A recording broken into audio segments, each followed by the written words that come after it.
Email adalah cara paling cepat dan mudah untuk berhubung dengan guru dan pelajar.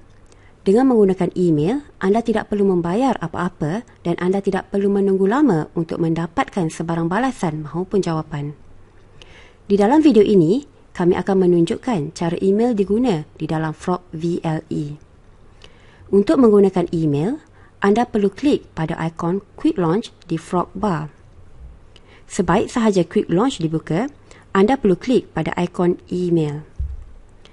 Selepas anda klik pada ikon email, anda akan secara automatik dibawa ke halaman email anda.